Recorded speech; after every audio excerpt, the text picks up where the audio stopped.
Hey,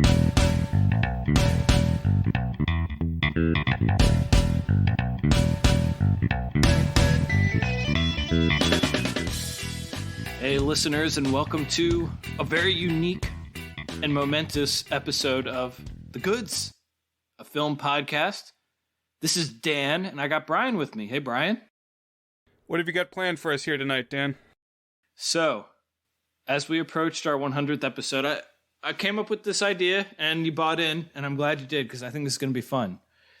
We have talked in the past about some of our favorite movies and this and that, and in the Eternal Sunshine of the Spotless Mind episode, I talked a little bit about my project of rewatching some of my favorite movies. And I thought, you know what? I've been really meaning to put together a top 100 movie list. And I want to share it with the listeners. I want to share it with you, Brian. So what we're going to be doing is we're going to be counting down our 100 favorite movies. Each of us has selected a list of 100 movies that are our 100 favorite ever. We've ranked them, so it's 1 to 100, or I guess we'll count down 100 down to 1. And yeah, that's what we're going to do. We're going to talk about them. We're going to list them out. We're going to discuss them. We're going to react a little bit, but mostly we're just going to share what is it that we love. Yeah, and hopefully our passion comes through. I'm kind of curious how this is going to go over from a listener perspective, but it's an idea that has roots because this is just about the 10th anniversary. I guess it's between 9th and 10th of my 100 film favorites blog series, which I ported over to Dan's blog when he invited me. And that's kind of what got us collaborating and being better friends than we were in high school. I mean, we knew each other, but we weren't close then. And then little did we know until we circled back to the topic in our Eternal Sunshine of the Spotless Mind discussion, but we both made top 100 lists in 2009, and in looking back, I realized that I made my list in 2009 because Dan made one, which I didn't even know. I didn't remember that. So it's kind of been a part of our shared creative DNA all along that we have made these top 100 lists. So here we are again, updated at last. That's well said, and I hadn't even thought of it that way in terms of the roots of how we connected. But I did want to talk a little bit about our history of making these lists without getting too gratuitous. So you kind of did one in 2009, and then I guess you updated it in 2013. And those have been your major attempts at ranking a canon, a Brian's canon, if you will. Is that correct? That's right. So up to this point, I've been pointing people, if anybody's ever curious, sending them over to that 2013 list. So it will be good to have something new. Yeah. And I'll make letterbox lists of whatever we read out here so that we can share those with our friends and put them up on the site and everything. Put it in the Discord at thegoodsfilmpodcast.com. So for me, if you go back and listen to our Eternal Sunshine episode, you'll hear that, yeah, 2009 was really the first time I ever made a top 100 list. In 2007, I made a top 50 list. And then in 2014, I made a top 100 everything list, which was where I combined media, and I didn't do individual films necessarily. I did some franchises and some other things grouped as single entries, and occasionally themes or creators grouped as single entries. Like I had all the Pixars in one entry, and I had all the Disney Renaissance movies in one entry. Here tonight, I'm just doing individual films, just like what you would expect if I said my top 100 movies, where each row is a single movie. Brian, have you committed to that rule as well? Are there fudges on that for you?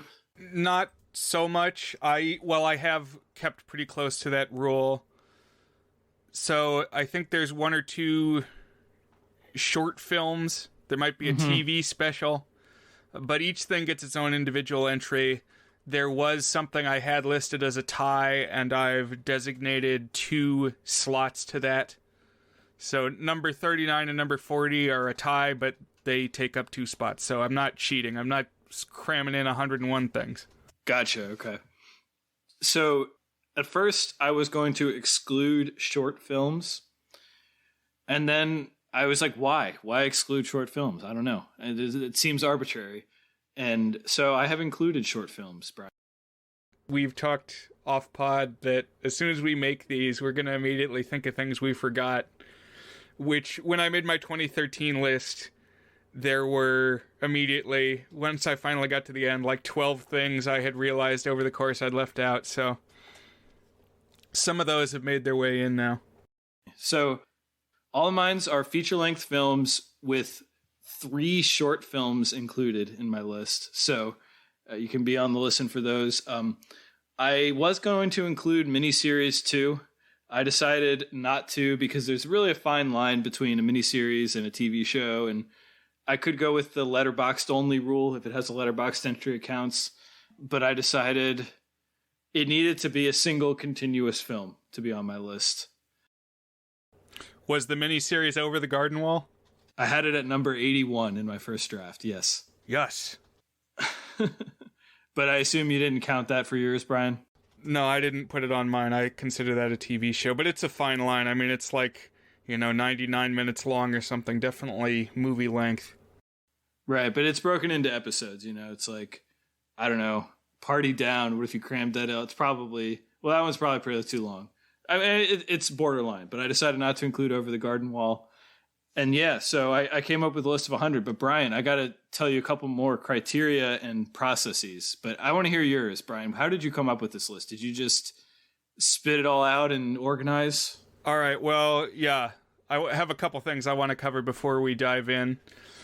One is I wanted to gauge how much your list has changed, like percentage-wise, from the last time you did one, because mine has changed some, but not a whole lot. It's still going to have a lot in common with that 2013 list.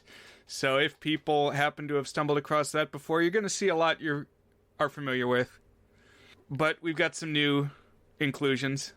Some things have shifted around, gone up, gone down. And you know what? That 2013 list had a lot in common with the 2009 list. So I'm set in my ways in some regards, but I'm feeling good with where it's at right now.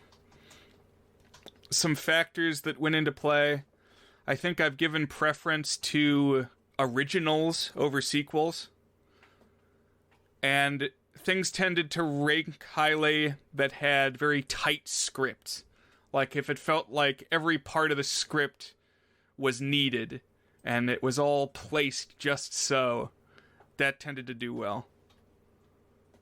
Some exceptions to that, but that definitely was a point in a film's favor.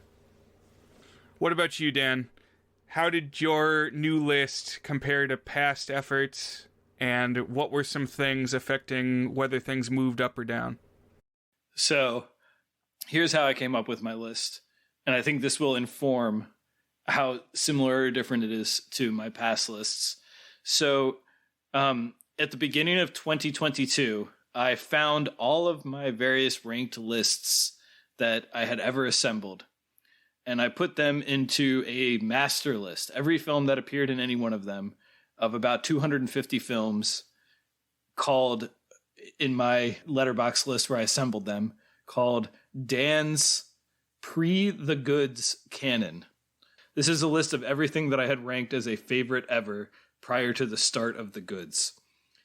And I have since then, so some of them I had watched by the start of 2022. Out of those 250-ish movies, I've watched about 220 of them since we started the podcast. And the ones that I've missed are ones that I felt pretty confident would not be on my top 100. So what I am saying is that every movie on this list I have watched since we started the podcast. So I'm feeling fresh enough to basically speak to how I feel about them now. In fact, the way that I generated this list is I took out of the 650 or so movies that I've watched since we started the podcast, I took the 152 movies that I have given either an exceptionally good on our Is It Good scale, a 7 out of 8, or a tour de good on our 8-point scale, which is the 8 out of 8. And I took that list of 152 and I plugged it into something called a ranking engine. So Brian, you might have seen thought exercises like this in the past online. I don't know. But basically, it gives you a series of matchups. So it gives you 2 things at a time. And in this case, it's movies at a time. And it has you select which one you like more. And it has a whole algorithm for basically, after you've done it X amount of times, it can give you your exact ranking of those things. So I had to do like 650 or 700 different matchups between these 152 films. And then it told me, out of those 152 movies, where did they rank from number 152 up to number 1? And so I drew a line at 100 and I stuck with what it spat out. And so that's how I came up with this. I let the algorithm choose it for me just based on me doing a whole bunch of little micro comparisons of my emotional reactions to films relative to each other. And I think the list, as it turned out, is pretty good. I had been kind of drafting a list just in a traditional way of mashing it all together and ranking it myself, and it ended up pretty close to that. But there was a couple that moved up or down based on that. So yeah, that's how I came up with the list. It's cool that I've been able to rewatch all of these, and kind of it's, for me, this is almost like the end of the beginning. I've like caught up with the movies that I loved prior to the start of the podcast, and now I'm going to be building upon that, although it's not just movies I saw in the past. Obviously, things that I've seen that I had never seen before since we started the podcast, including a handful of podcast picks, are going to be showing up on this top 100. This is not the end. No, this is not even the beginning of the end, though it is perhaps the end of the beginning. What is that from? That was Winston Churchill. Oh, very good. I went to go see a concert tour of a band that was breaking up, or at least claimed to be breaking up. They have since not broken up. Streetlight Manifesto, one of my favorite bands. And they called their farewell tour the end of the beginning because they were going to go on hiatus or something like that. And then the very last show they did is they went to their hometown in New Jersey and they did a 3-night concert where they performed every single one of their songs, and they called that 3-night concert the end of the beginning. And me and my brothers and my wife went to that and got t-shirts and posters from it. It was easily the best concert I've ever been to. So that's what I was thinking of, the end of the beginning, when you said that, Brian. Oh, wow. Did they ever reconvene after that, or was that actually the end?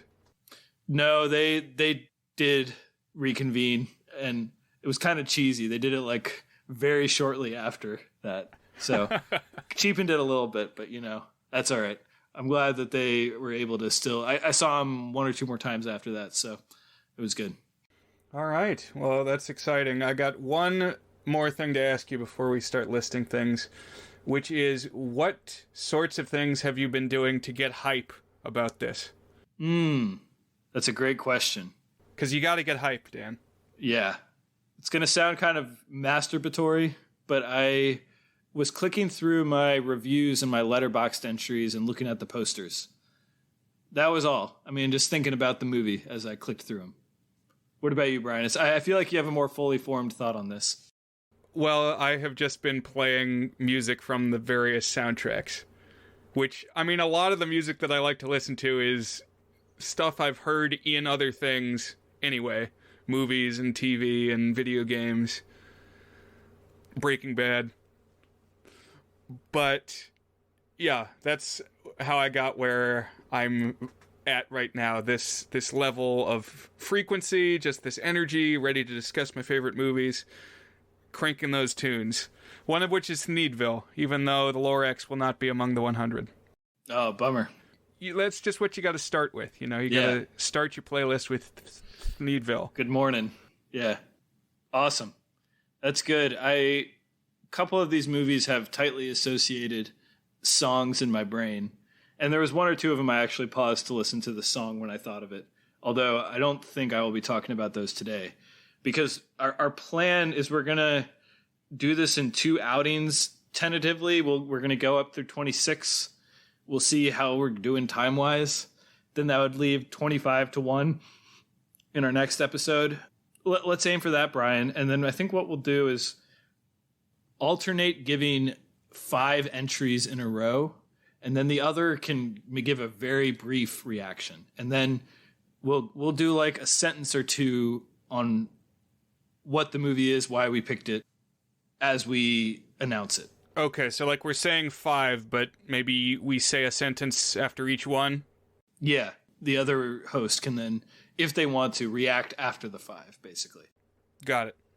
So shall I kick things off? Yeah, go for it. All right, so I'm going to do 100 down through 96. So my first 5 on my list. At 100, I have Inside Out from 2015. This is Pixar's brilliant deconstruction of human emotions as living entities in this preteen girl's brain. I think it's pretty flawed. We've talked about it, but extremely moving. Go listen to our top 5 Pixar list to hear a little more about it, and then even the Monsters, Inc. episode. But that's what I have at 100. At 99, I have A Few Good Men from 1992. It's a little bit too long and structurally kind of lumpy as a courtroom drama, but man, that climactic trial scene between Tom Cruise and Jack Nicholson, one of my favorite movie scenes ever, and just incredible writing by Aaron Sorkin. At 98, I have Kiki's Delivery Service from 1989.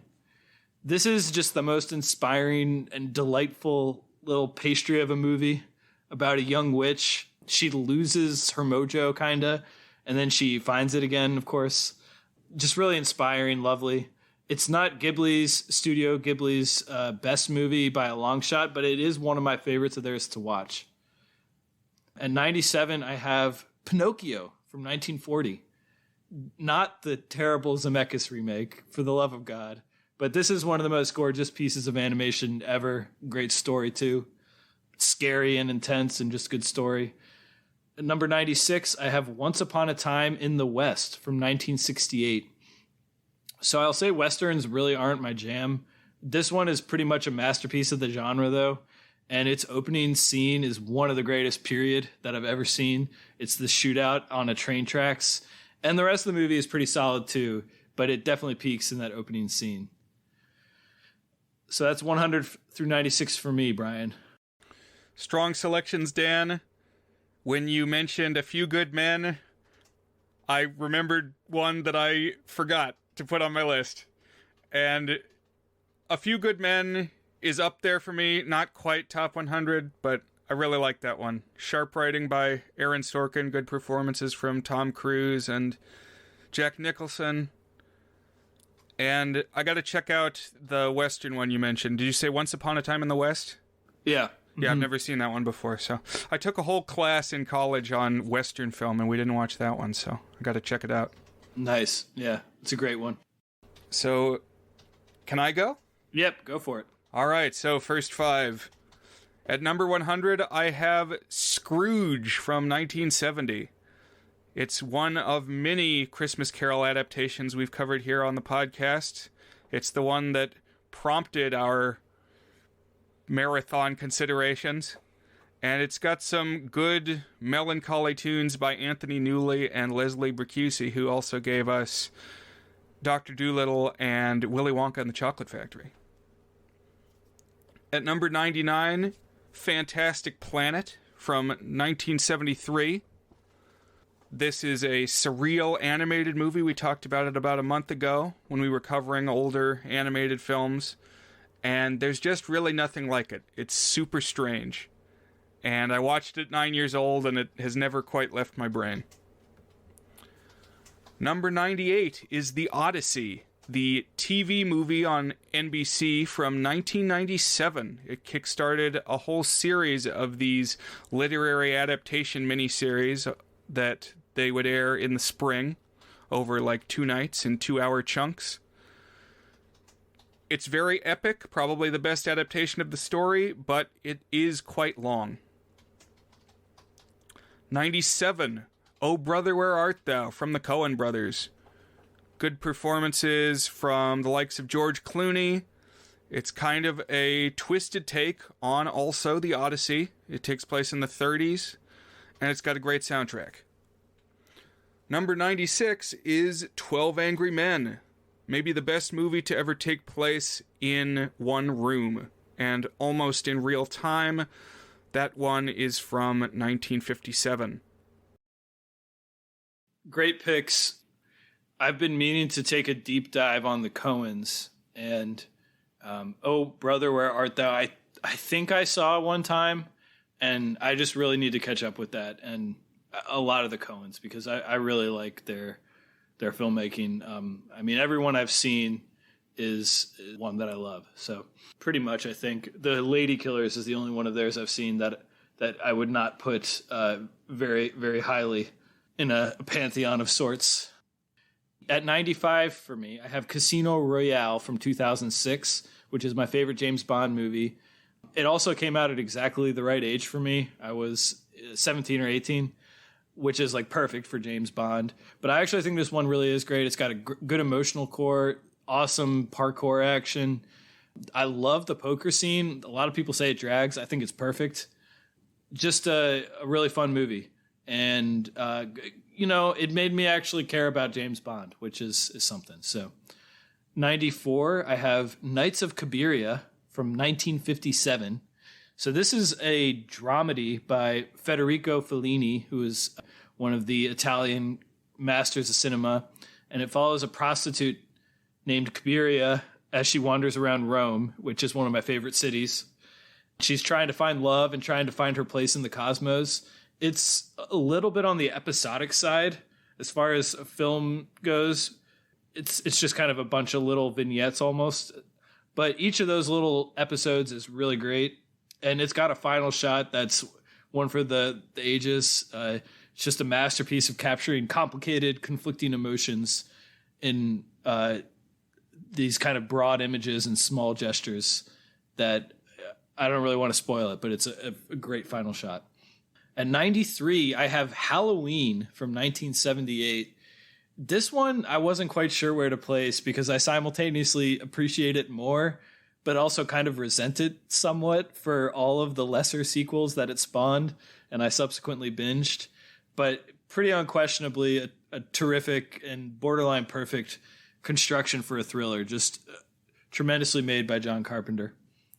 At 92, I have Parasite, something we discussed very early in the show's history from 2019. This is one I definitely need to see again. I suspect I'm weighing this movie down a little bit because I didn't like the very final ending a little bit, but it's just really insightful and is a masterclass of like filmmaking in that space of that house. That's really great. And just some tremendous scenes. And at 91, I have Up from 2009. This one had fallen down my Pixar rankings, but has recently climbed back up it a little bit with my most recent rewatch. Everybody knows it for its legendary opening, of course, but honestly, everything after that has really strong echoes of the emotional complexity of parenthood, and especially like kind of the lost potential of something more blended with that. And I just think whenever Pete Docter is focusing on that potent theme of parenthood, he really knocks it out of the park. So Up is what I have at number 91. All right. Well, of those 5, I've seen 2, Parasite and Up. I'm curious how that trend is going to continue. I'm going to have to see this list later at the very end and just figure out how many I actually got to still watch, because it's probably going to be quite a few. You've really been working hard the last 2 years to, check your boxes. Just watch a bunch of stuff you haven't seen yet and really round out your film horizons. I know you've been working through like a bunch of different lists, people's oeuvres, their filmographies, lists that people have suggested, like 1,001 movies to see before you die, and I commend you for that. A lot of mine is just stuff that I happened to see because it looked interesting on the video store shelf. I mean, that's a good way to find films for sure. And I will say, a lot of those are movies I had seen for the first time in the past 2 years, but I would say the bulk of the stuff is stuff that I had seen prior to it. But there are definitely some movies I saw for the first time. You're right. I've really been cranking through them. So yeah, but there's no wrong way to find a movie you love, Brian. Right. And yeah, it's the same with me that especially here towards the bottom, I got a lot of new stuff. So for people who are familiar with that 2013 list, this is going to be probably the more interesting chunk because the last quarter are set in stone, set in my ways. But no, there is some new stuff towards the top as well. But let's continue on. Here at 95, I have The Prince of Egypt from 1998. I believe it was DreamWorks' debut film. It's an adaptation of the Exodus story. And just really beautifully animated. It's got a great soundtrack, star-studded cast. Ray Fiennes is great as the evil pharaoh. And yeah, one of my favorite Moses movies. Number 94 is We're Back, a Dinosaur Story from 1993. Spielberg's other 1993 dinosaur movie. And I like this one mainly because of the villain, Professor Screw Eyes, who has the eccentric circus. The story of this movie is just a mess. It doesn't make any sense, but it prominently features a horror circus, and that was very influential. Number 93, I have Eternal Sunshine of the Spotless Mind, which Dan turned me on to, and we covered here on the podcast. Just really well put together. I like the kind of non-linear structure that makes sense as you go. And the idea that, like, high school grads or GED equivalences can get jobs poking around in your brain, I found very funny. 92 is The Abominable Dr. Phibes, starring Vincent Price. It is a horror comedy film where a serial killer commits crimes themed to some list. In this case, he's knocking off people using the Exodus plagues, killing them with locusts and sucking their blood and stuff. And my grandfather showed me this when I was little, and it has stuck with me. 91 is Silence of the Lambs from 1991. It swept the Oscars, and Anthony Hopkins is a scary dude. Nice. Great set of 5. I really need to see Prince of Egypt. I hadn't seen a couple of those, but Prince of Egypt is the one that I'm kicking myself for never having seen because multiple people have spoken up on that one. But yeah. I think Will has talked that one up, right? Yeah, he has too. And a couple people on other film forums I follow. I might have seen it like in 4th grade or something, but I need to give it its due.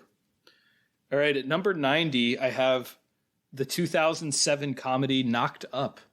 It's way too long and bloated, and the stoner stuff in there is a little much for me. But this is simultaneously one of the funniest movies I've ever seen. And it has this entire arc of Seth Rogen and Katherine Heigl having a baby that really captures the emotional extremes of that situation, including the giddiness of when the baby finally arrives. Really just a really complete film-going experience and one that stuck with me. At 89, I have The Apartment from 1960, which is one we discussed on The Goods with Nate. The more that I think about this movie and like remember things about it, the more I love it. I'm definitely going to rewatch it in the near future to determine if it actually deserves this spot up here. It's darkly funny, well acted, really just perfectly filmed by Billy Wilder. And I really love the lead performances and the cadence of the dialogue and everything. So I'm going to give this one another go and see if it actually deserves this spot. But I'm feeling really high on it right now. And this is where I have it at 89. 88, Teen Beach Movie from 2013. All right, this is probably just indulgent, but I did put this movie in my top 100. That amazing soundtrack, the choreography, the summer vibes, homage to the Beach Party movies, and it's got some surprisingly thoughtful layers to it. It's still a DCOM, Disney Channel original movie, but it works for me, and it's in my pantheon, as you can see, Brian. At 87, I have Boogie Nights from 1997. So when I think about this movie, I kind of waffle back and forth between feeling like it's a little bit too generous with its huge runtime. It's like 3 hours. And also just really generous towards its characters, like a lot of wish fulfillment stuff in there. But also just so many details about it. And this is liable to either go up or drop off the list after I rewatch it and maybe settle in on my opinion on it a little bit more. Not sure if it would have made it prior to listening to the Rewatchables episodes on it recently, Brian, but that definitely helped it. It probably still would have made it, but maybe not quite up at 87, maybe a few slots lower. At 86, I have Hercules from 1997. There's something about this movie that makes it feel a little bit like a minor Disney work, I guess. There's just something like a little bit lighter compared to some of the other Disney Renaissance works. But it makes up for it in that it's just so watchable. I adore so much about it. Very funny, hilarious, great soundtrack. And then that's Phil's Boy at the end. It's a top 10, maybe top 5 Disney moment for me. All right, so Brian, that's my 90 through 86. Nice. Yeah, I've seen more of those 5 for sure. And talking Disney movies, at least the animated corpus they've produced, I feel like they're going to be underrepresented in terms of movies that I watch a lot, because I've watched so many of those so many times and generally enjoyed them. A few will be popping up. And you threw Boogie Nights in there, so that's one I steered you toward. Glad you checked it out and appreciated it. All right, so for my number 90, I have Jumanji, the original from 1995. This is probably fueled by nostalgia. I was just 5 years old when this came out. We rented it from Blockbuster. I think it came with like a box of popcorn and Werther's Originals or something. But it's just a really cool idea, having a board game that comes to life and haunts your town with wildlife, and things just get more dangerous and deadly until you are forced to finish the game. Number 89, I have Napoleon Dynamite from 2004. This was my quintessential high school experience movie. Just a dork doing what he does. Like in the opening, he reels an action figure behind the school bus out the window on a piece of fishing line. It's just a bunch of random episodic stuff, but it appealed to me at the time, so it's here. Number 88 is Hot Fuzz from Edgar Wright in 2007. It's part of his 3 Flavors Cornetto trilogy. They're all very well written and have more to them than what you might suspect at the surface. Number 87, The Fall from 2006. This comes from the mononomic director. What do you say when it's just, they don't have a last name? I'm not sure, but this is from Tarsum, who was like I think he's Indian. You might have to fact check me on that, but he was like a commercial or a music video director, and he traveled all around the world for that. And so he kind of filmed this movie over multiple years, just stopping in a whole bunch of different countries. So it almost seems like impossibly beautiful, because he just captured all the most beautiful places all over the world. And it's like every frame of the movie could be a calendar page or like a default desktop. Number 86, The Rocketeer from 1991. This combines a lot of genre elements I like. It's a dude in a jetpack fighting Nazis in, like, the 30s. Basically, it's like Indiana Jones combined with Back to the Future, because he's got a mad scientist best friend. Nice. Yeah, I've seen Tarsum credited as Tarsum Singh, Singh also. But yeah, I haven't seen that one, and I've always been really intrigued by it, and you've had good things to say about it in the past. All right, so on to my 85. I have Indiana Jones and the Temple of Doom, the second Indiana Jones movie. That's from 1984. When I revisited this one, I found it like ridiculously compelling, like even better than I remembered. It's like an Indiana Jones fever dream with lots of just dark and wild stuff that happens in it. And I love how much of a left turn it is in tone from Raiders. And I actually have it as my second favorite indie movie. That's right. Last Crusade did not make the cut this time, Brian. It's okay, Dan. Different strokes for different folks. At 84, I have Spider-Man Into the Spider-Verse from 2018.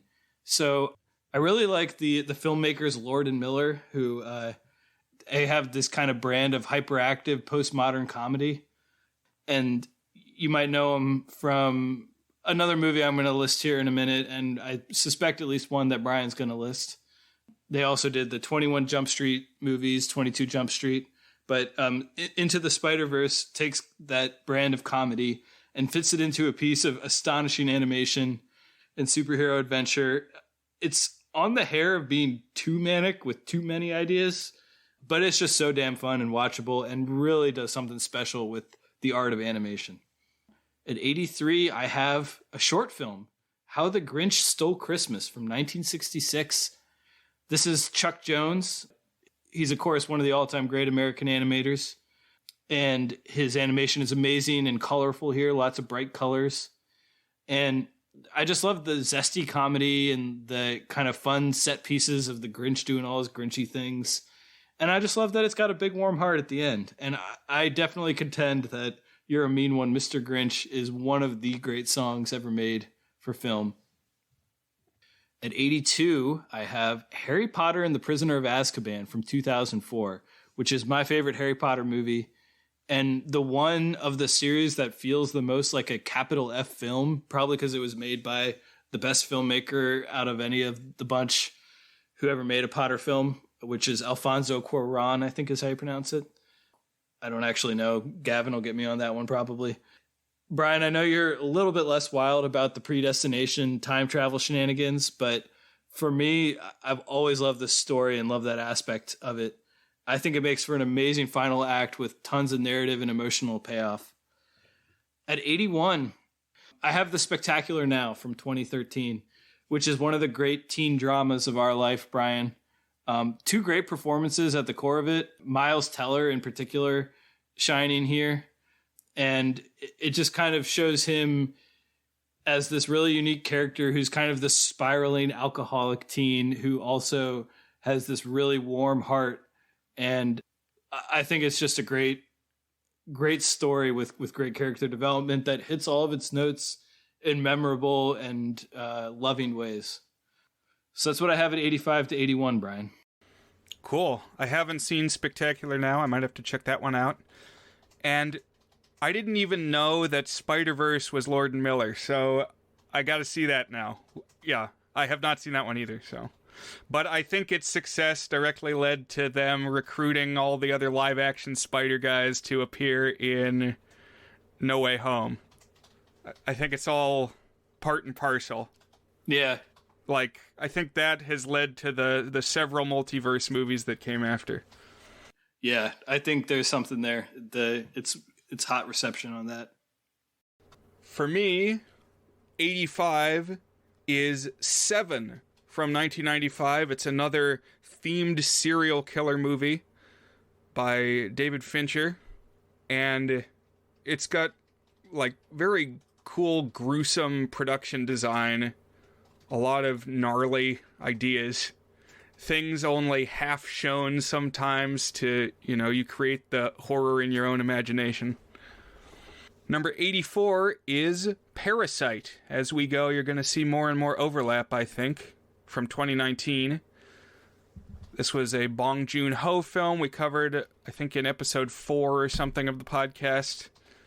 And, yeah, very well executed. Lots of tension.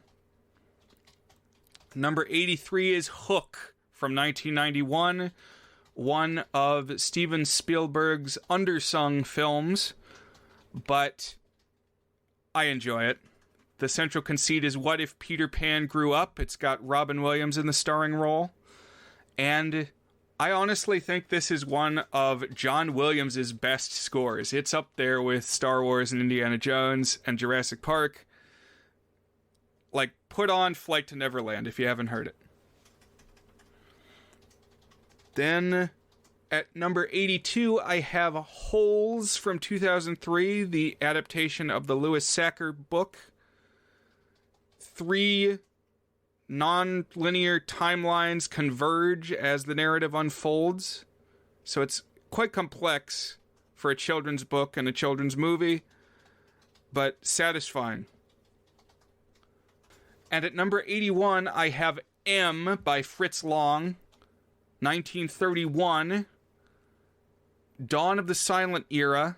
It's got Peter Lorre as a creepy child killer who's being hunted both by the law enforcement in the city and the criminal underground, because with more cops on the case, that cramps their style too. So it's like 2 unfolding legal procedurals, only one is the underground.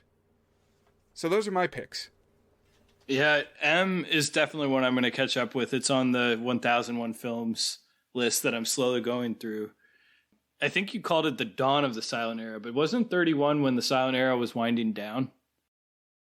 I meant dawn of the sound era. So is it a sound film or a silent film? It is sound. Okay, gotcha. Yes. So 1927 jazz singer, I do know that.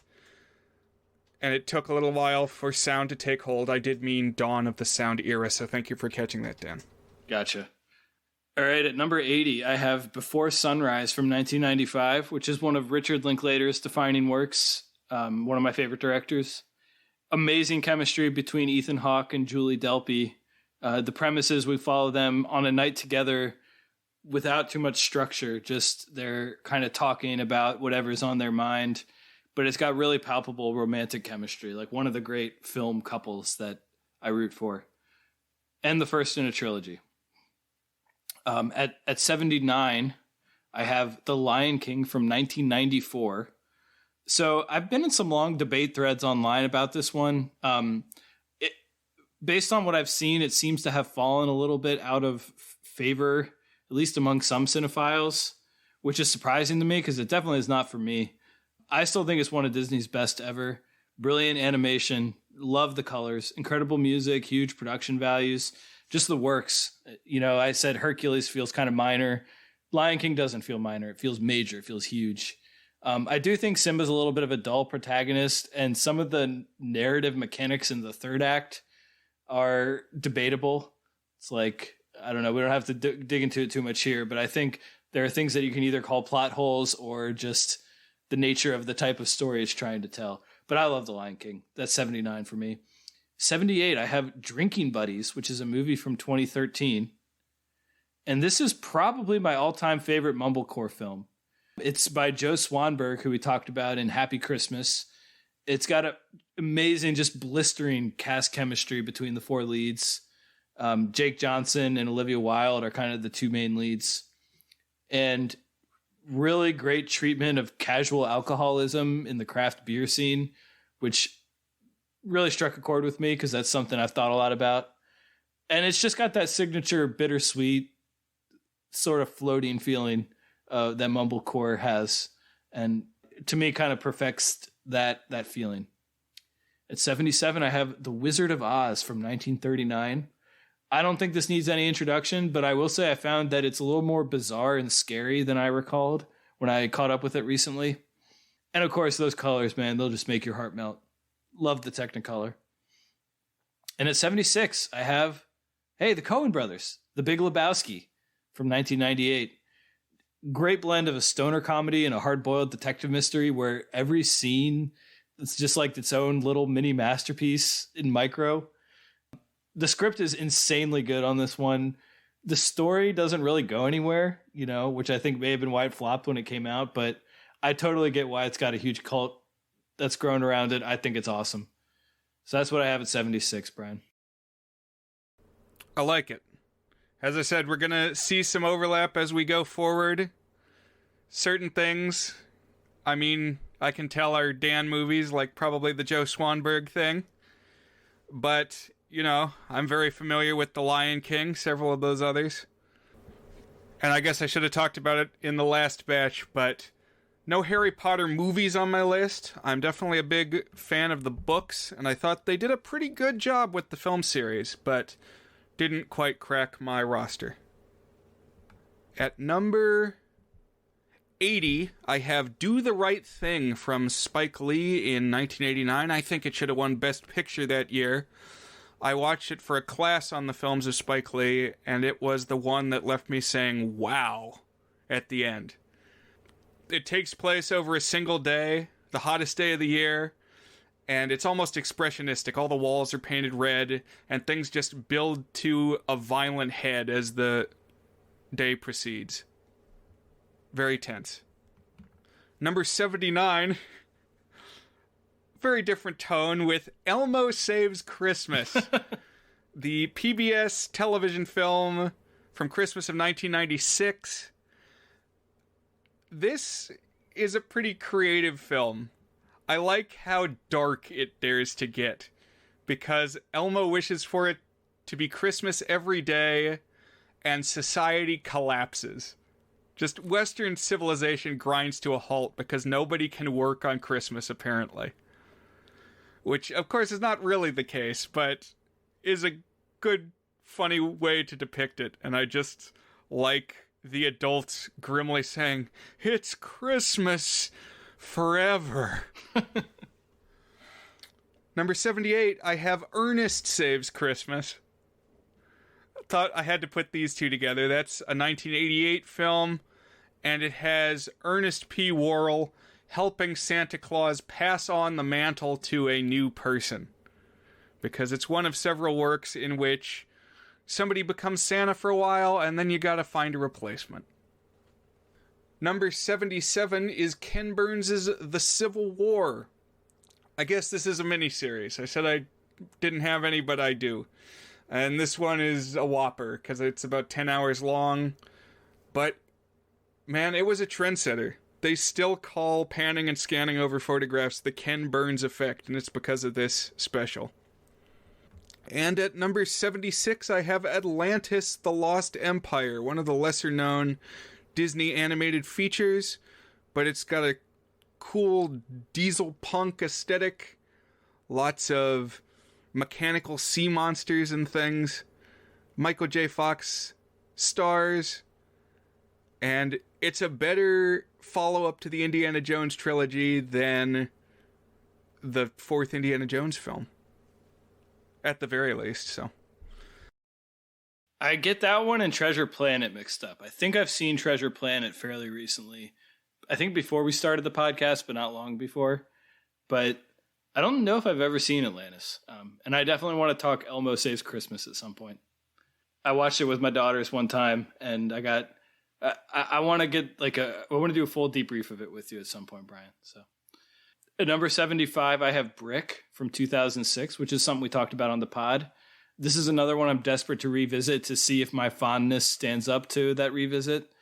But this one really blew me away when we talked about it. It's this great film noir that has this really unique dialogue argot with it, and it's just got a dark streak to it. Also kind of like not a teen comedy, but a teen drama at the core of the noir. Stars Joseph Gordon-Levitt in his breakout role. Love it. At 74, I have The Burbs from 1989, which is a hilarious and pitch-perfect satire by Joe Dante, starring Tom Hanks. It's basically a sitcom shot as a horror comedy. Just lots of twists and turns in it. I think I might pick this one for the pod sometime, Brian. I think we'd get a kick out of this. At 73, I have another pod pick, though, and that is Everybody Wants Some. That was our third episode ever. It's from 2016, another Richard Linklater. And this is one of his hangout comedies. It's just got a zillion scenes that I want to hop into and hang out there. And the characters grow more distinct every time you watch it. I've seen it 4 times now. I love the soundtrack. And yeah, also some fondness because it was so early in our podcast history, Brian. 72, I have Cloudy with a Chance of Meatballs from 2009. To me, this is like the Phil Lord and Chris Miller work. It's like where they nailed their themes and their style. And it's still my favorite by them, I think. It's a hilarious, almost grotesque at times story it's got like 50 or so gags in it that are just so funny that like I can't breathe. I'm laughing so hard when I watch them. And the script is just so polished. Great, amazing payoffs on so many different little pieces of story setup. And I just love that one. At 71, I have Die Hard from 1988. This is a perfect action movie and maybe like my favorite action movie ever, or at least pure action movie. It's sunk just a hair in my all-time rankings because it's got heavy emphasis on a subplot where the dad from Family Matters plays a cop who admits to police brutality and killing an innocent person. And we're like supposed to feel sympathy for him because he got kicked off the force for doing this. And it kind of left a sour taste in my mouth, especially post 2020. So that's like a ass wart on this otherwise of an all-timer of a movie, but still one I love. And so that's my 75 to 71, Brian. It's me, asswart all-timer. Asswart is my phrase for something in a movie that I otherwise love that kind of ruins the experience. I guess the way a wart ruins a good ass or something. I don't know. We should title the episode that. Yeah, Everybody Wants Some is not going to be coming up on my list. When I watch a Richard Linklater film, I usually want something more to be happening. Nah, dude, hangout vibes. There's a lot of lingering. But you have added to my appreciation for Cloudy with a Chance of Meatballs. I read your post in your Top 100 Everything about that and revisited it. And yeah, it's pretty good. I do like Lord and Miller. And I gotta check out The Burbs. At number 75, I have The Road to El Dorado. I lumped it here with Atlantis because it's the DreamWorks movie where its characters exploring kind of a cryptographic place, a mysterious lost land. And I think it's the better film. It's funny, good songs by Elton John, and also cool animation. At number 74, I have The Sixth Sense from 1999, M. Night Shyamalan's directorial debut, and still maybe his best. I think there are a lot of people who would say that's the case. Strong performances from Bruce Willis and Haley Joel Osment. It's creepy, it's sad. I think it should be on more people's best movies lists.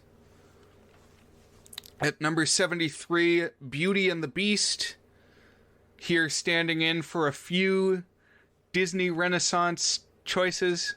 It's just beautifully animated, great music, really compelling lyrics from Howard Ashman. He rhymed specimen with yes, I'm in. Gaston is especially good at expectorating.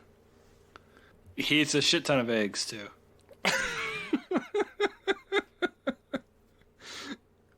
Unhealthy cholesterol intake. I wonder how many YouTubers have done the Gaston egg challenge. I don't want to be smelling their bathroom 12 hours later. At number 72, Scooby-Doo on Zombie Island from 1998. A direct-to-video film. I remember my folks picking this one up for me when it came out. It kicked off a yearly run of direct-to-video Scooby movies, which continues to this day. And it's just really good. It's set in New Orleans and inspired me to make a creepy New Orleans pilgrimage with co-host Dan Stalcup in 2016. And at number 71, I have Inside Out, the 2015 Pixar film.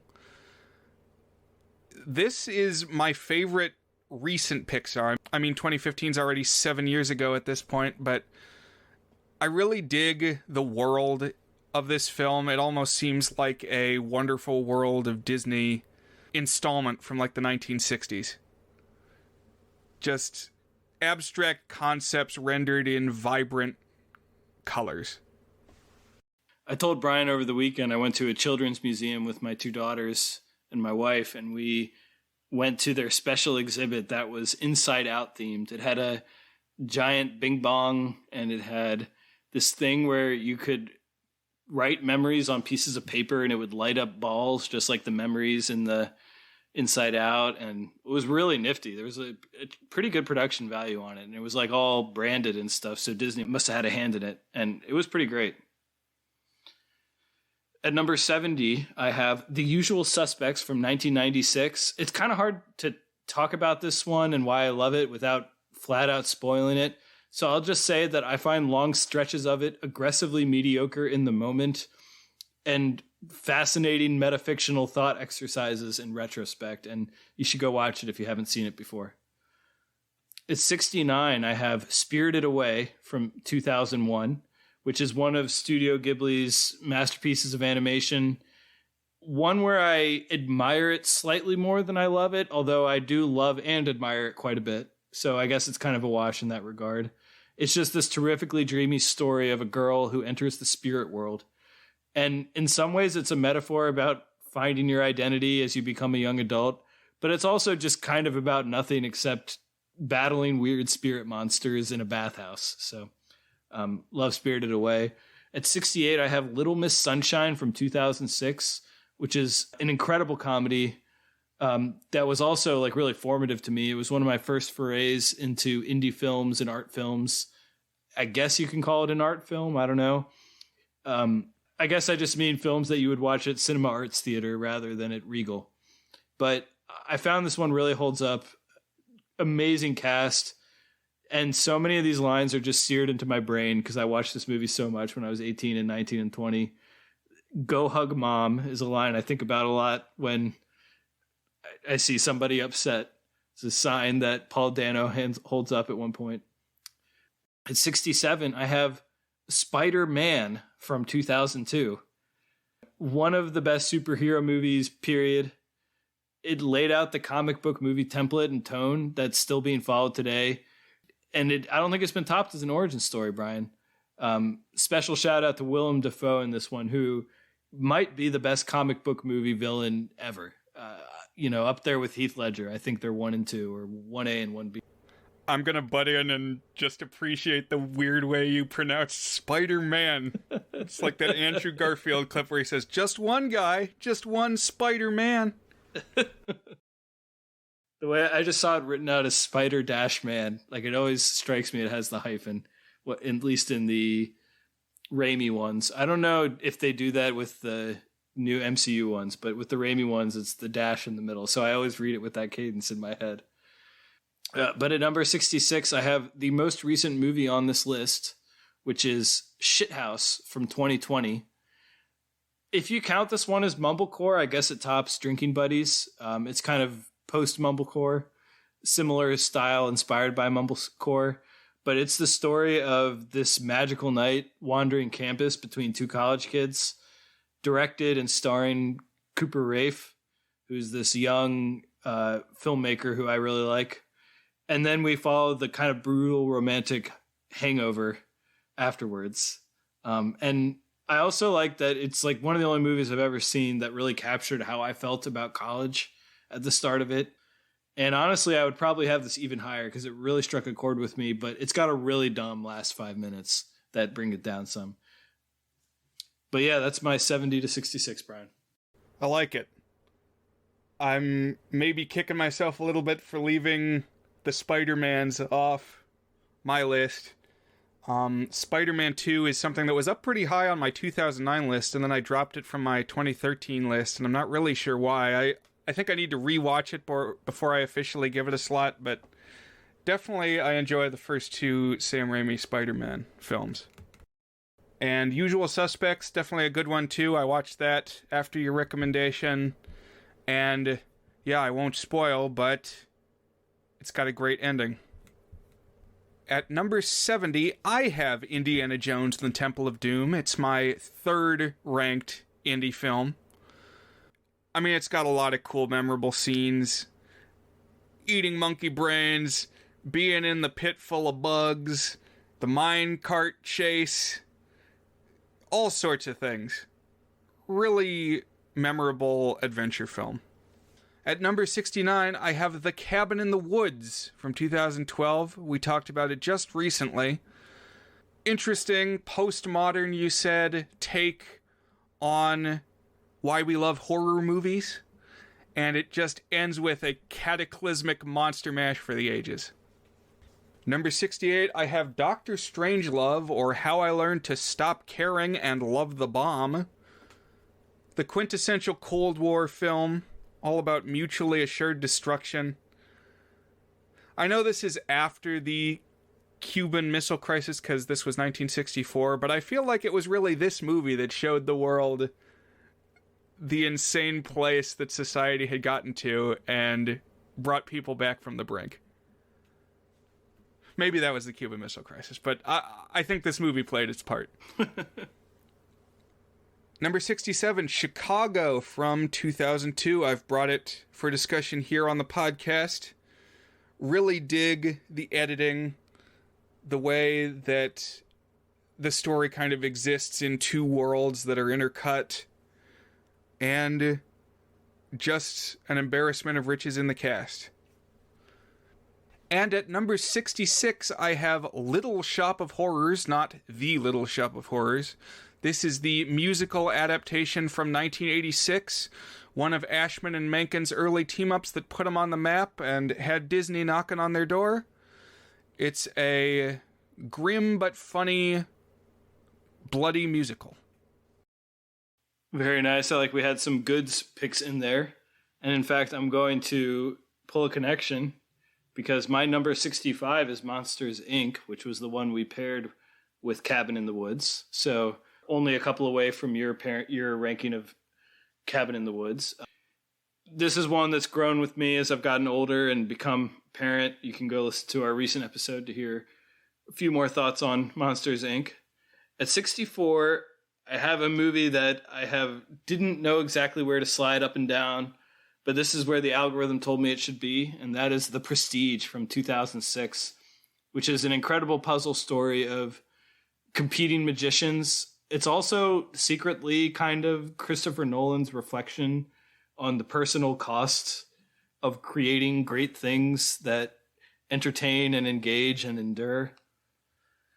At 63, I have Lost in Translation from 2003. This is just a lovely opus by Sofia Coppola, who is the daughter, I think, of Francis Ford Coppola, one of the great American filmmakers. And this is about finding an unexpected connection in a city where you feel totally alienated. I think it has my favorite Bill Murray performance ever, which is saying something. He plays a comedian past his glory years, so basically himself. And this movie just has like a naturalism and a lyricism to it that I really love. At 62, I have Monty Python and the Holy Grail, 1975. I think the most quotable comedy ever. I somehow still find major sections of it very funny, despite having the entire script just chiseled into my brain from constant rewatch as a preteen and teen. Like, I don't know if I'll ever laugh at a knight saying knee ever again, but honestly, that doesn't overall diminish the brilliance of Holy Grail. And at 61, I have One Flew Over the Cuckoo's Nest from 1975, which is this washed out, borderline masterpiece about rebellious spirit. It's just so much fun to watch this one.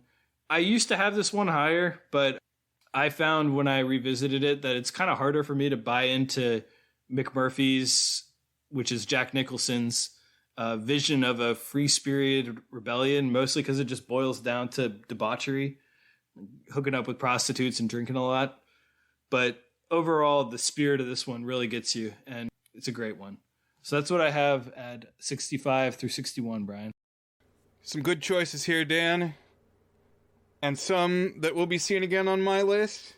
I need to revisit One Flew Over the Cuckoo's Nest. I really love the book. I'm not sure I've seen the movie all the way through. It's one for me where I've only seen the movie. It's kind of like the opposite of Holes, where I read that book and loved that book, and then I thought the movie was just fine. But because I had read the book first, the movie didn't really shake me up in the same way. Right. I find you need to watch the movie first, not just in Holes, but like if you're going to really love the movie, you got to see it first. You got to see it before the book. Because otherwise, if you go the other way, you're going to just be focusing on things from the book that are left out. Right. At number 65, I have The Halloween Tree from 1993. It's an adaptation of a Ray Bradbury story about the history of Halloween. Just really lovingly produced. It's got a great score by John Debney. Number 64 is Wreck-It Ralph from 2012. John C. Reilly in a starring role as a video game villain who wants to turn his life around and make some friends. It's charming, the animation is beautiful, lots of cool video game cameos. Number 63 is Galaxy Quest, which if you haven't seen this one recently, revisit it because it's masterfully written, great cast. Just, the names go on and on. You got Tim Allen, Alan Rickman, Sigourney Weaver, Tony Shalhoub from Monk. Rainn Wilson is even in there, like 5 years before The Office. Really funny. Great Star Trek parody. Number 62 is Super Size Me, a documentary where director Morgan Spurlock goes and eats at McDonald's every day for a month. And I find it really compelling. I don't know. I like the idea that a documentary can just be a guy doing a thing and you're watching him do it. I think this was prophetic. So much YouTube content now is just this. One dude going on a quest with a camera. Number 61 is Harry and the Hendersons from 1987. It's about a family meeting Bigfoot. Good practical effects. That's Kevin Peter Hall, a.k.a. the Predator, in the animatronic Harry suit. Nice picks. I really need to see Galaxy Quest. It's been on my to-watch list for a while, and this might just be the cue for me to pull the trigger.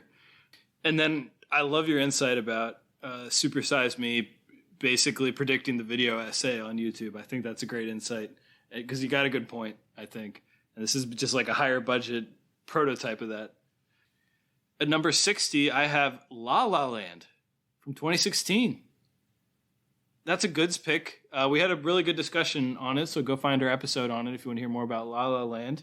But I love pretty much everything about this movie, and it's really stuck with me in the year or so since we watched it. Just tremendous expressiveness in the colors and the choreography and the music, and a really emotional ending that stuck with me. At 59, I have Pulp Fiction from 1994.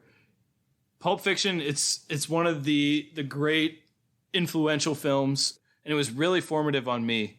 It's a little bit uneven as a sort of episodic anthology film of sorts, but there's just so much electricity in the dialogue and the acting. It's pretty irresistible to watch. At 58, I have one that was a little lower on your list, and that is Silence of the Lambs from 1991. Really haunting and immaculately constructed. It's pretty much perfect as thriller filmmaking, like from start to finish, so engaging. I don't think I'll ever get tired of watching it. At 57, I have Adventureland from 2009. This is just a movie I have a huge soft spot for and just love. I just feel so much affection for it. And it was renewed when I rewatched it. I was worried I wouldn't like it anymore, but I just fell in love again.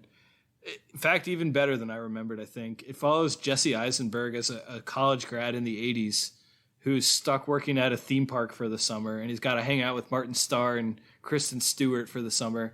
And it just pulls every nostalgia lever. A little bit of a hangout comedy, a little bit of like a little drama comedy with some story to it. Great vibes, phenomenal soundtrack.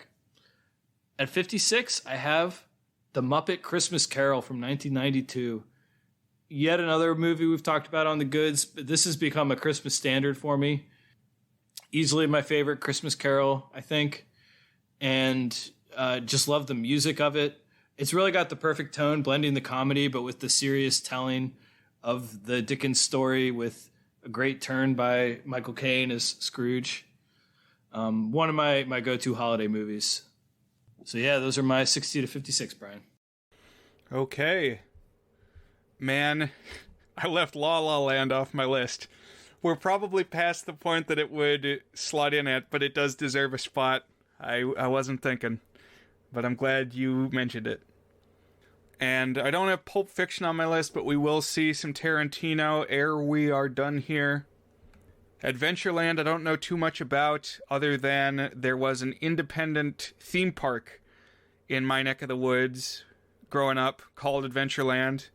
It got bought by Six Flags, and now it's the Maryland Six Flags.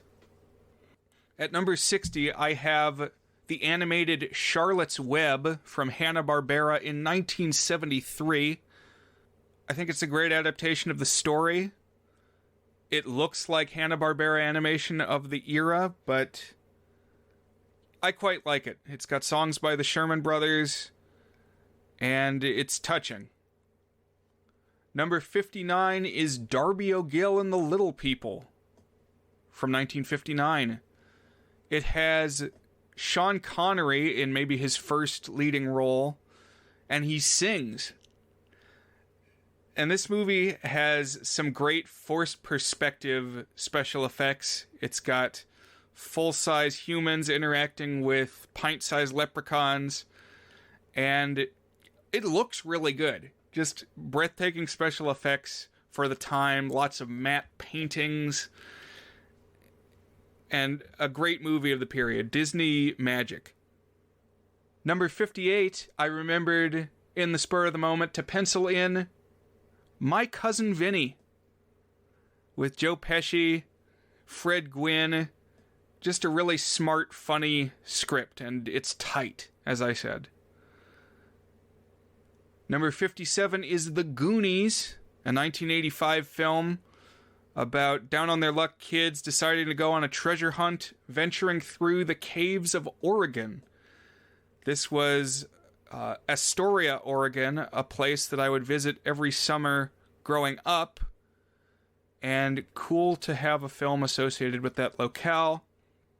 Number 56 is The Sandlot, a super nostalgic sports movie, basically a feature-length Wonder Years episode, and maybe it's schmaltzy, maybe it's episodic, but it really takes you back. All right. Well, speaking of connections on our list, Brian here. At number 55, I have My Cousin Vinny at 1992. And to be honest, if it were just me, like throwing a list together, I don't know where I would put this. Probably a little higher on the list than this. But like I said, I did my matchup algorithm, and this is where it landed. And I think that is the reason that when I was looking at it and comparing it to other movies is I just adore the second half of this movie so much. And I quote it and think about it like maybe more than any other movie. But I also feel like whenever I'm watching it that I have to get through the first half to get to the second half. I think there's a few scenes here that are pretty superfluous and rough, but I still absolutely love My Cousin Vinny so much. At 54, I have another courtroom movie, and in fact another one whose name has been uttered tonight. That is 12 Angry Men from 1957, which is basically flawless as a chamber drama, like you said, Brian, all in one room. And I think it's actually gotten better with age, as I need something idealistic to inspire me to really believe in the justice system as shared by us as a people. And yeah, it's a great one. At 53, I have Radio Days from 1987, which is probably my favorite Woody Allen film from my recent binge of the first half of his prodigious filmography. It's the highest ranked Woody Allen film, so I guess it is my favorite. It is a 1940s nostalgia piece, which is not a time that you see like casual nostalgia about for obvious reasons very often. But that's what it is. And it's a series of vignettes about the radio and how the radio ties various people together and what those stories are. And I just love that it's really colorful and vibrant, ditching like how you normally see early century America in film as like this kind of dreary, desaturated, dusty place. Just very colorful and exciting film with, again, good nostalgia and just lots of moments in it. That's Radio Days, 1987. At 52, I have The Little Mermaid from 1989. I think the first half is unimpeachable, just masterpiece stuff, animation, music, and teenage longing. I do think the second half is great, but it loses a little bit of steam after Ariel stops talking. But definitely one of the great animated films of our lifetime, Brian. Oh, wait. My lifetime, not your lifetime, Brian. And at 51, I have, I think, the most recent watch of mine to make it. I guess Halloween might top it as more recent, so maybe second most recent.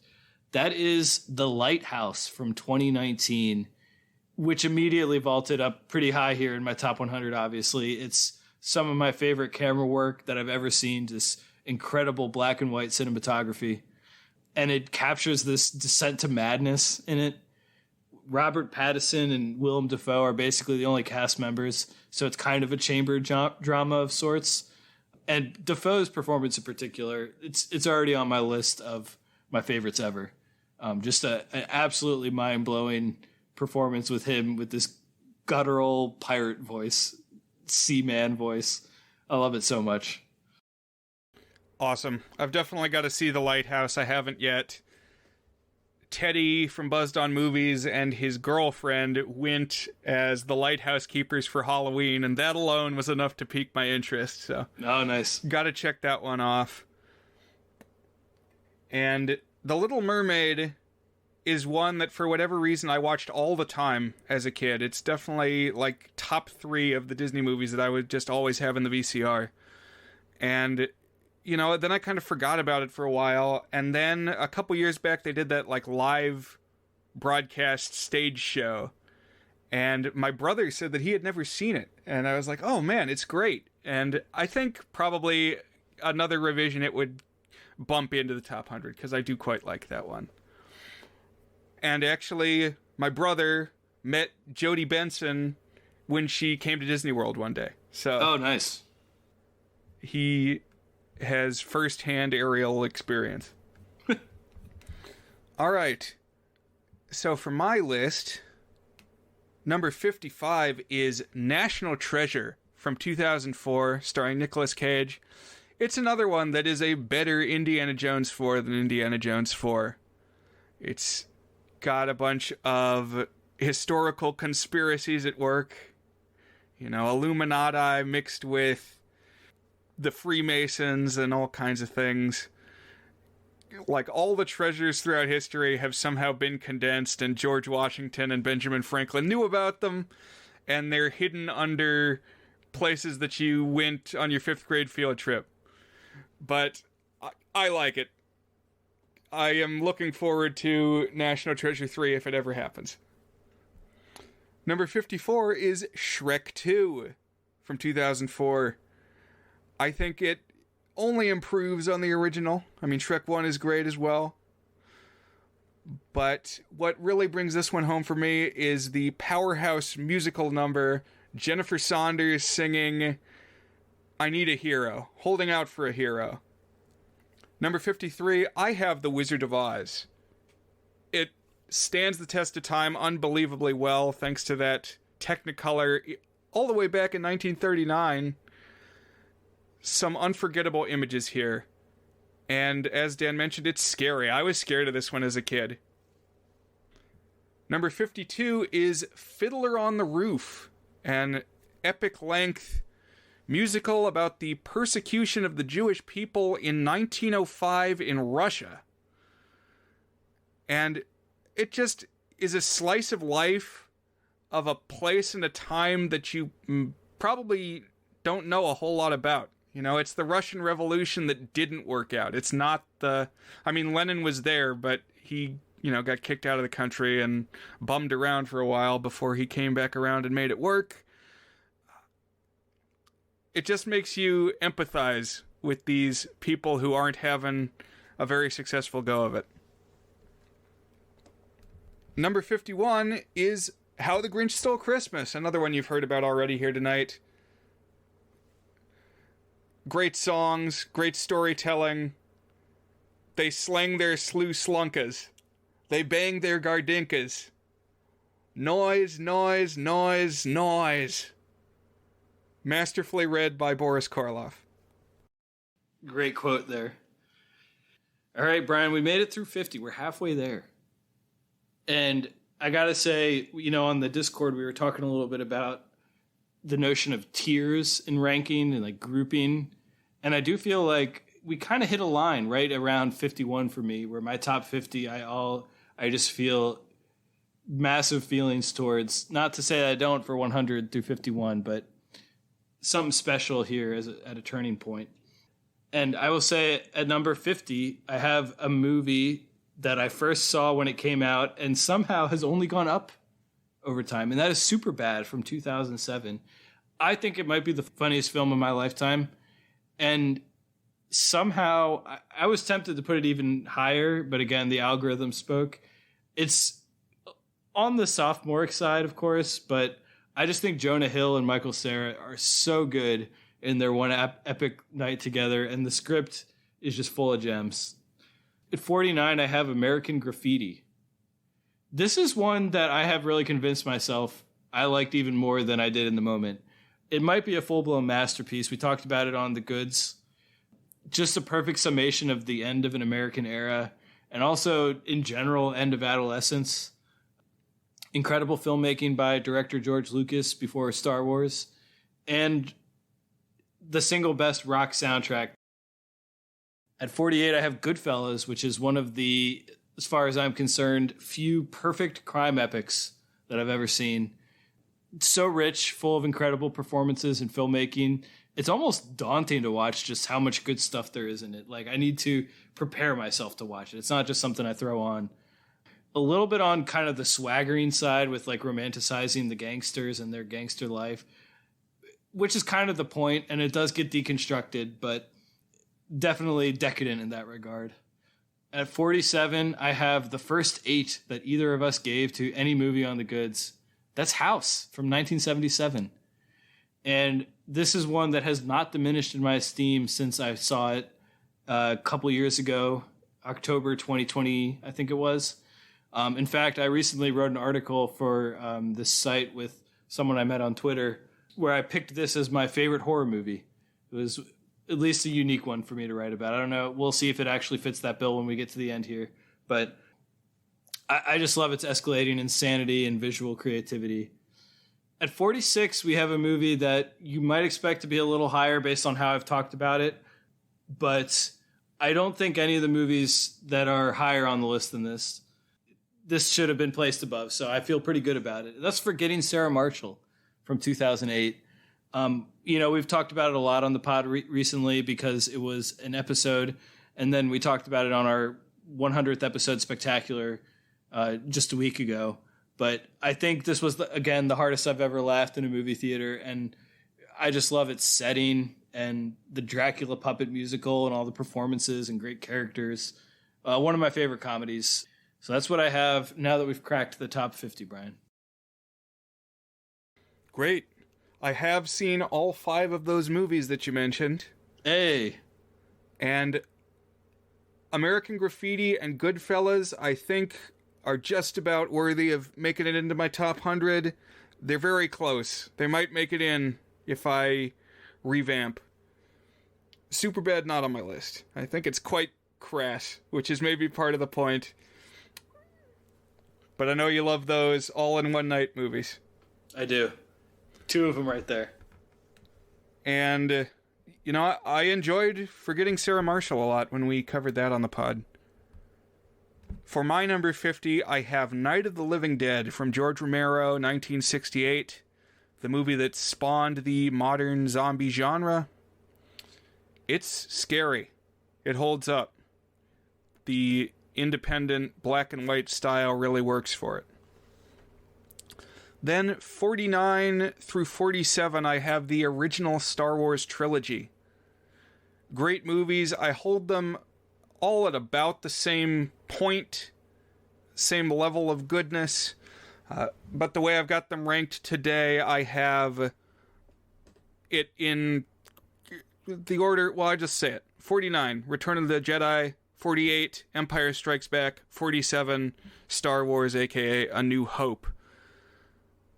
And, you can slice and dice that however you want. On my 2013 list, I actually had Return of the Jedi as my favorite because it has the most creatures.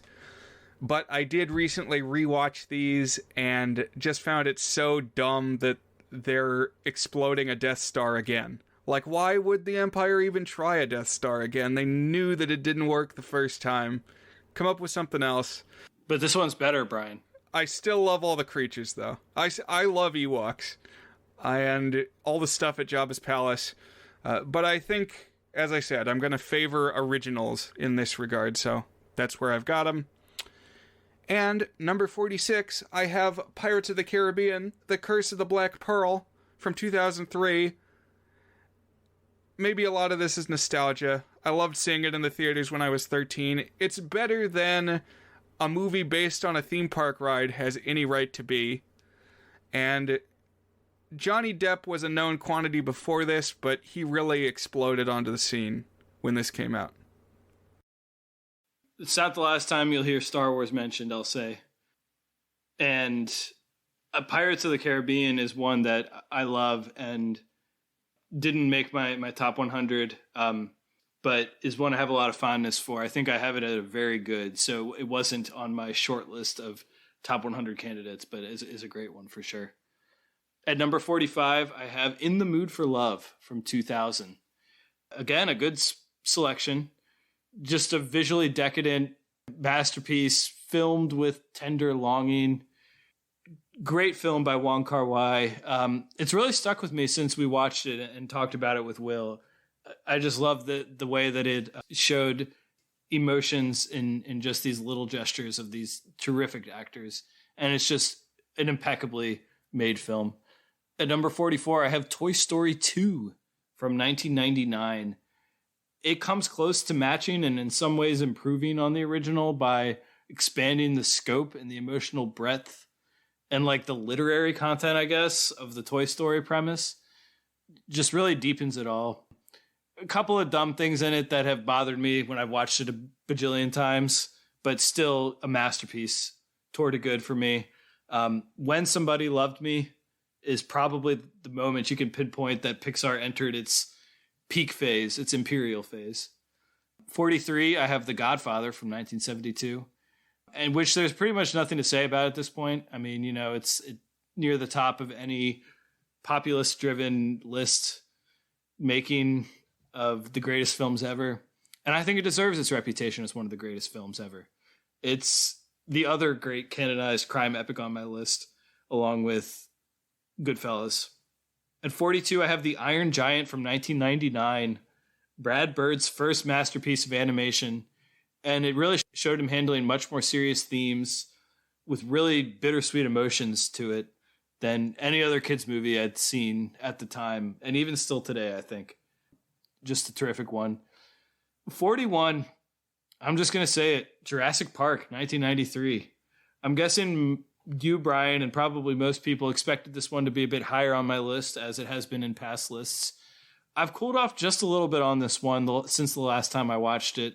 There's a little more filler in it than I remembered, and a couple of dumb things that bothered me, but I think it does that singular, most important thing of making dinosaurs feel massive and real and so scary. And it's just so well crafted by Steven Spielberg. It transcends its flaws. It's right on the line of a 7 and 8 for me. And just one that's, you know, always been a favorite of mine and still is. So that's what I have at 45 through 41, Brian. We're getting into the great stuff. I know. And, man, somehow I forgot to put The Godfather on here also. So just think, listeners, that La La Land and Godfather are on there somewhere. If I were to update tomorrow, they would have spots. Something would get cut, they'd be on here. That's one that, you know, all the polls have it like right at the top, and unlike Citizen Kane, I think it deserves the spot. I don't love Citizen Kane. I think it repeats a lot of stuff because it does like the Rashomon thing, but Godfather is good. At number 45, I have Boogie Nights from Paul Thomas Anderson. This is one I discovered a few years back, and just immediately it pole vaulted into a slot on my list because I didn't know what to expect. other than it's set against the backdrop of the porno chic era of film history. But there's a huge cast, and pretty much everybody has an arc that goes somewhere that you don't expect. Or maybe you do, but you still are enthralled watching it unfold. Number 44 is Toy Story 1 from 1995. The first feature-length computer-animated film, and known for more than just its novelty. It put Pixar on the map. It's a story well told. Another great cast. It's funny. It makes you think. It warms your heart. It's one for the ages. Number 43 is Bridge on the River Kwai from 1957. A Best Picture winner. And it's got Alec Guinness as the star, as a British military officer who leads his team of POWs at a Japanese prison camp in collaborating on a construction project. And he kind of spins it as like building morale, but it goes dark places. And by the end, he's saying, "What have I done?" in just a really great oh shit moment. Number 42, I have Monty Python and the Holy Grail. This is one that, dorky kids watch in 6th grade as a rite of passage, and you never forget the dialogue. Number 41, A Bucket of Blood. It's one I only watched for the first time around about 2019. It's a public domain movie, and man, people talk your ear off about Taxi Driver. I think they should be talking about A Bucket of Blood, because it came like 15 years earlier, and it does the whole angry, lonely loser thing every bit as well. All right. Glad to see that we're having some overlaps here. I know that we have a lot of movies we both love. So you'll recall for 41, I had a movie that has been in my top 10 or 15 in the past, and now has sunk a little bit lower. Number 40 is also that for me, which is The Empire Strikes Back from 1980. Again, a perennial near the top of the list for mine for most of my life up until fairly recently, where I still obviously think it's a masterpiece and one of my favorite movies ever. It's sunk just a little. I think its story beats are slightly less elemental than the original, just not quite as impactful. But it's obviously one of the great adventures, A reason that every geeky kid, like you said, watches it in 6th grade and then latches onto it. It's like The Empire Strikes Back and Monty Python and the Holy Grail, and then whatever Weird Al album just came out, or like the trifecta. At 39, I have Fargo from 1996, my next Coen Brothers selection. This is just this mordantly funny, dark crime story about a conspiracy gone haywire in snowy Minnesota. Hilarious performances, perfect script, mind-bogglingly great cinematography out in the snow. It's one that kind of feels like it's long, but is actually only barely 90 minutes. It's just so much of a gut punch. It leaves a long shadow. Masterpiece. 38, Brian. Near, far, wherever you are. That's Titanic from 1997. To me, this is the peak of what capital C cinema can be as an experience. Love the melodrama and the spectacle, the star power. It filled my heart. It broke my heart. I'm going to wait a few years to watch it again and see if I still feel this high on it. But man, I really loved watching this one and talking about it, Brian. At 37, I have The Incredibles, which is one of Brad Bird's 2 Pixar masterpieces. Hold that thought. Really love the action, incredible use of incredible superpowers, and just a great yarn that does all of its storytelling so visually and remains one of the great superhero movies. And then at 36, I have Do the Right Thing from 1989 by Spike Lee. You said it all just right. It really captures the power of heat. I like that you said it was kind of almost expressionistic in the way that it captured this one city block and all these crazy characters and how that just kind of escalated into violence. It started as a hangout comedy with some tones of racial tension to a race war with characters we had come to love. And so, yeah, that's what I have there for that set of 5, Brian. Oh, man. Really great pack of 5. My favorite of your grouping so far. And Fargo, man, you really got me, like, reevaluating my list, because Fargo is at least up there for me, maybe past American Graffiti. It's, like, biting at the heels of The 100, so probably worthy of a spot. Definitely gets an honorable mention on my list because, yeah, it's great. Steve Buscemi really shines. Yeah. William H. Macy, too. Yeah. Those are my 2 favorite performances from that. And I'm glad you got Titanic on your list. And Incredibles is one that grows for me every time I watch it, too. So, man, really making me think about my choices. But for the moment, I have number 40 and number 39 as a tie. These are the movies Follow Me, Boys from 1966 and Mr. Holland's Opus from 1995. And I've got them right at the same slot because they're very similar. They're both about the life of a teacher. Well, Mr. Holland's Opus is a music teacher, and Follow Me, Boys is a scoutmaster. But these are roles they kind of fall into. They have other dreams, but they start teaching because, hey, it's convenient, you know, and it'll pay the bills for a little while I'm pursuing what I really am passionate about. But then the years slip away, and we check in with them periodically as time keeps slipping into the future. And suddenly 30 years has gone by, and what have they done? What do they have to show for their time? And the answer is that they've touched hundreds of young lives. And that's their legacy, is that now the whole community owes a little bit, every single one of them, to these influential teachers that they've had in their life. And of course, you're crying by the end. Tearjerkers extraordinaire. Follow Me, Boys, and Mr. Holland's Opus. At number 38, I have The 5,000 Fingers of Dr. T, one that has leaped about 35 spaces from my old list. My appreciation for it has just grown. I love the crazy colors. It's surprisingly early. This movie is from 1953 and is just soaked through and through with Dr. Seuss's creative vision.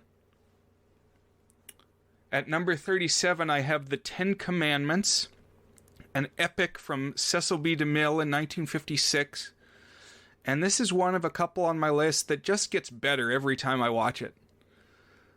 I have more of an appreciation for all the sub-threads that run through it. It's a huge cast. And at the center are the great performances from Charlton Heston as Moses and Yul Brynner as Ramses, 2 brothers who were already rivals but are now turned outright enemies because of their faiths. Really compelling stuff. And at number 36, I have one that, for whatever reason, appeals to me, but critics don't seem to like it. It's Dr. Dolittle from 1967. It's got Rex Harrison in the lead. Music again by Bricusse and Newley. I like the idea of this guy who's a misanthrope. He loves animals way more than he loves people. And he's kind of fighting an unpopular battle for things like vegetarianism and seeing animals' souls. And maybe not a case that I'm championing as I chow down on chicken wings or what have you, but he really makes a compelling figure. Nice picks there, Brian. I'm I'm not sure. I guess I've seen the 5,000 Fingers of Dr. T, but that was one where I did not have very good coverage of your fives. And in fact, I had 5,000 Fingers of Dr. T as an honorable mention, ranked around 115th on my master algorithm. At 35, I have Ratatouille from 2007, which is, of course, the other of Brad Bird's Pixar masterpieces. Kind of a bizarre story and premise if you think about it. I think he kind of inherited the idea and made it into his own thing. But he really did make it his own thing. It like manages to capture these huge themes of like why we make art and who can make art and who decides what art is great. And also like who's worthy of honoring and giving your praise and affection to, and all these kind of complicated themes tied up in this goofy story about a rat that controls a dude by pulling his hair around. It's just so funny and goofy, and so some good chases and stuff. Love it. It's a masterpiece. Love Anton Ego's monologue. I ended our first episode of The Goods by reading Anton Ego's monologue, and I still think it holds up. Also, shout out to Everything Everywhere All at Once, which didn't make my top 100, but is something I gave an exceptionally good and has probably the best or at least the most memorable Ratatouille parody that I've seen in it. So that's 35. At 34, I have Psycho from 1960, which is just the perfect slasher. It kind of breaks into two halves. I think the first half is way better than the second half, although I think the second half is a masterpiece too, so maybe not way better. Just this really suspenseful and twisty story that is beautifully shot by Hitchcock in black and white. Thrilling, great use of score to evoke emotions, but also there's something minimal about it too. Just a tremendous movie. 33, I have A Charlie Brown Christmas from 1965, which is my favorite holiday special of any kind, I think. Bill Melendez does great animation, especially taking kind of this low budget sketch style of animation and making tremendous character animation out of it. I mean, obviously the jazz music, unforgettable. And I just love its great melancholy tone that builds to a really moving and authentic portrayal of the spirit of rebirth that is at the heart of Christian Christmas, which, you know, normally I don't like if things get too didactic and religious, but I think it really fits the tone just right. And man, I love this. It's a tour de good for me. Charlie Brown Christmas. At 32, I have WALL-E. That's right, 2 Pixars in this batch of 5. This is a masterpiece that I think gets slightly less interesting as the runtime goes along, but overall it really holds together. We talked a lot about it in our Pixar top 5. It's a mind-boggling piece of almost radically minimal screenplay that kind of contrasts the soul emerging from the creations of this increasingly desolate, inhuman world that's around us, and how we humans kind of need to use that as inspiration to kind of reconnect together. And then it turns into a 2001 pastiche, which is still fun, but is not quite as moving as the way WALL-E is dancing around to Hello Dolly. And then at 31, I have Before Sunset, which I had Before Sunrise a little bit earlier. Before Midnight didn't quite make it, but is also an exceptionally good for me. Rarely do I think a sequel has done more to deepen a movie than Before Sunset does to Before Sunrise. It kind of deepens and darkens the themes and gives us whatever happened to those kids in a very satisfying and bittersweet way. And it's just lovely watching these people talk and wondering any chance that their connection will remain strong even as time wears it down. Really a lovely one. So that's my next batch, Brian. Nice. Again, we're going to see a little bit of overlap as we move forward. Psycho, a strong pick, not on my list, but I like that one. I know your love for Charlie Brown Christmas, definitely something you got to pull out each year. And for my number 35, I have The Mask of Zorro from 1998. Great action, sweeping romance, and it really put Antonio Banderas' star on the rise. Number 34, I have Chitty Chitty Bang Bang from 1968. Another of those 60s family musicals of which I happen to be fond. More Sherman Brothers songs, Dick Van Dyke in the lead role, and just some pretty creative visuals, ideas. You got the flying and floating car, the scary child catcher, and even things like the state fair and the toot sweet instrument candies. It's just cool visuals, and if you get the Blu-ray, there's really eye-popping colors. 33, I have Elf. Something which was not on my 2013 list, but is one that every time I watch it, I appreciate it more. It makes me laugh all throughout. Will Ferrell's zany antics with James Caan as the deadpan straight man, just not having any of it, is hilarious. Number 32 is also Dan's number 32 pick, WALL-E. For both of us, the 32nd favorite film. Wow. And I just quite enjoy it. I'm going to try to be more interesting than that in the things I say going forward, because obviously these are all going to be movies that I like. But yeah, that first half of the movie where it's almost a silent film, WALL-E doesn't even have a mouth. It's just all expressions of his binocular eyes. And it works. You're swept away. Number 31, Castaway from Robert Zemeckis in 2000. It's Tom Hanks and Tom Hanks alone out surviving on an island, and you're watching him piece together the necessities of survival. Not too many people can carry a Last Man on Earth type story, but Tom Hanks does just fine. Great picks, Brian. Obviously, we feel similarly about WALL-E. We both think it's approximately the 32nd best movie we've ever seen. In fact, precisely. But on to my 30 to 26, which is the last five we'll be talking about for this podcast episode.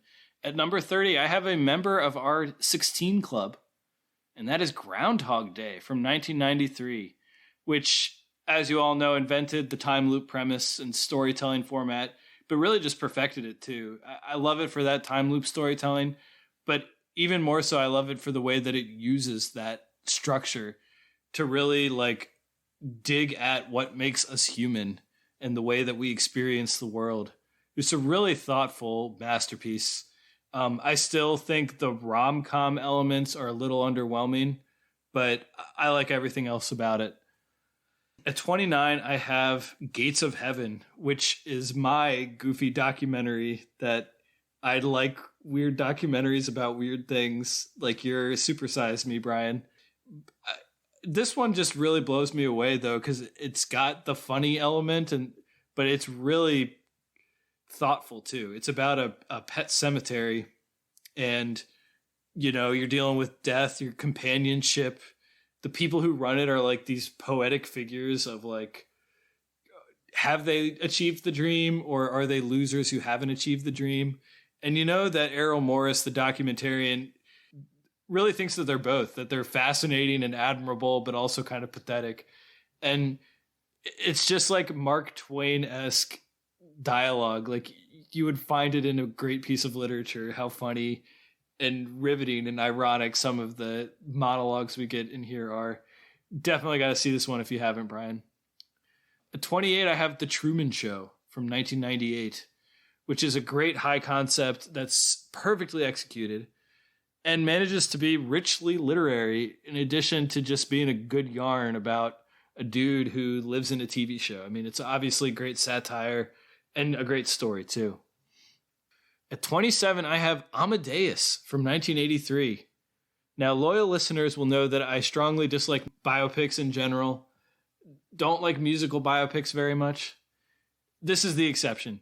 Just an amazing piece of drama, tremendous production values, but also has this because of the F. Murray Abraham performance and framing story, has this like sense of spiritual destiny that's only enhanced by the beautiful classical music and just such high drama and an epic, and really engages me. That's what I have at number 27. And then at 26, I have Brief Encounter, which is a film from 1945 by David Lean. It was the reason I picked Summertime when we talked about that, because I wanted another kind of smaller David Lean piece who's generally known for his big epics like Lawrence of Arabia, which I've never seen. But Brief Encounter is a truly lovely romance story. It's got this woozy Rachmaninoff score that just emphasizes it. It is the all-time train movie as far as I'm concerned. And it's a tearjerker. It's these people who fall in love at the wrong time, bound by their social obligations to kind of resist each other. And it's just perfection. And this mature, complex love story in Britain in the 40s. So, Brian, that's how I wrapped up my first 75 on my top 100. Wow. I might have to check out Brief Encounter. I definitely got to check out Gates of Heaven. You've talked about that several times, and it is intriguing to me. And The Truman Show, that's one I haven't thought about in a while. That is a pretty unique movie. I love Amadeus. You'll hear about Amadeus again.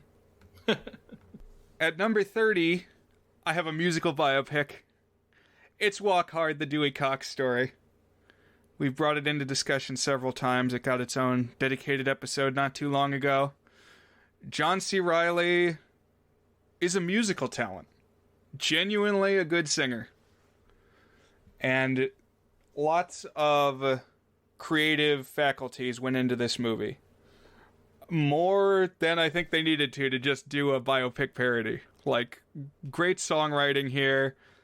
So many funny comedians turn up. And I'm gonna sing its praises whenever I get the opportunity. At number 29, I have Willy Wonka and the Chocolate Factory from 1971. Great piece of family film. More music by Ricusi and Newley. Gene Wilder is a gem as the title role. Alternately charming and outright scary. Just a very quirky, unforgettable movie. Number 28, Jurassic Park from 1993. What always strikes me is two things. The staying power of the visual effect. They knew when to use animatronics and when to use CGI, and blended them really well. The other thing is, how is this movie so good and none of the sequels even come close?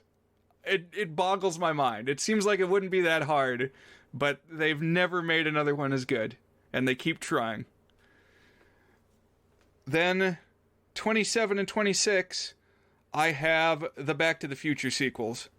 Specifically, I've got Part 2 at 27 and Part 3 at 26. To some people, that's blasphemy.